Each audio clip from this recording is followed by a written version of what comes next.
know, a full moon at night, it's beautiful. But in the day, it is absolutely amazing.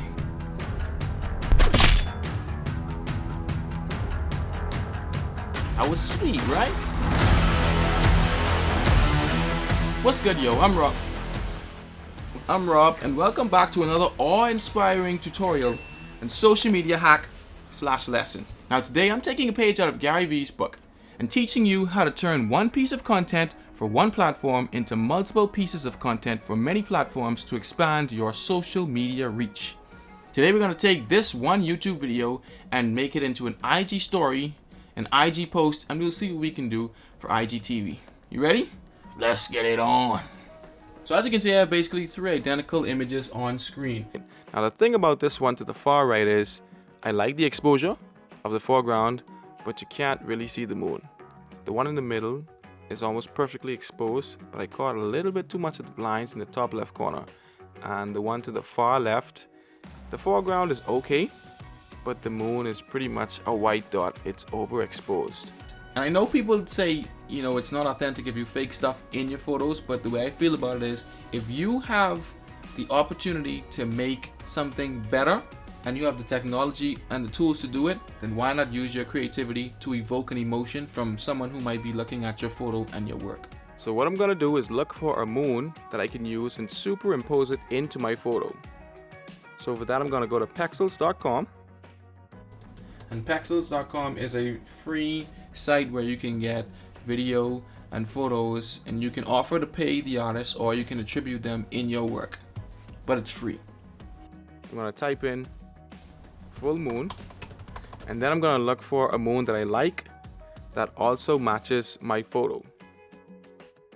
Okay, I think I'm going to go with this one simply because it already has a blue background like the one that I have in my photo, because my own was taken early in the morning, like around 6 a.m. This most accurately matches that, so I'm going to go with this. And the artist is Alex Andrews, so I want to give him attribution. I'm not able to pay him right now, but I will give him attribution in my video, and I'm saying it right now. Thank you, Alex Andrews. Okay, so when I imported that raw image into Photoshop, the camera raw option came up, so I'm going to edit the base photo before I superimpose the moon on top of it.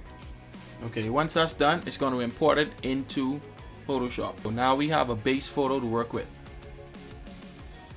Now for the full moon, what we want to do is place that in a layer above the base photo. And what we do is rasterize the object. Sometimes when you go to click on it, it automatically asks if you want to do it. If it doesn't, all you do is right click and then hit rasterize layer, and then you'll be able to manipulate the photo any which way you want to. So what I want to do is grab my quick selection tool. I want to zoom in by holding down command and pressing plus. And I want to make the tool bigger by using the right bracket. I'm just going to select everything around the moon and then hit delete. And there you go. Now you only have a moon with no background. You're welcome. I'm going to click Ctrl D for deselect. And before we do anything else, I just want to clean up these edges right here. So I'm going to take my eraser tool and just erase those edges from the border of the photo. Press Ctrl T, then minimize the layer, hit your eraser tool again, look around for any edges that you might have missed. Now all we do is place the new full moon over the old full moon. Next we scale it up.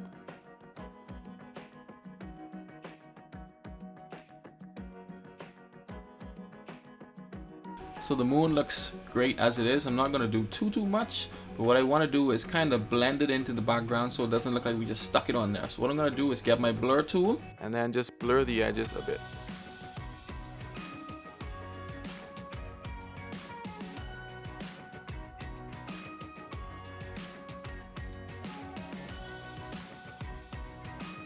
So once we blended the edges of the moon a little better onto the base photo, we're basically done.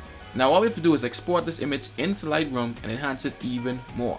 So now that we're in Lightroom, what we want to do is make this photo look a little bit more realistic. I'm going to take this adjustment layer tool, click it, and then as you can see, this icon appears. Make the tool bigger with the right bracket and just paint on the moon. And once we've done that, now the moon is activated, we can change the settings, or we can change how the moon looks without disturbing the rest of the photo.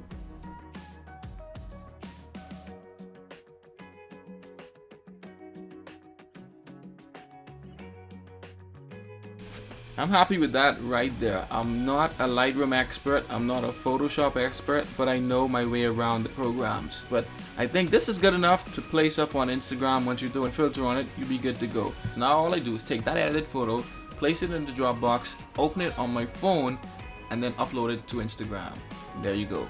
You've got an Instagram post. Now all we do is take the same camera, turn it sideways, and now we have an IG story. And the YouTube video doubles as an IGTV post. Watch these videos for similar tips, tricks, and hacks.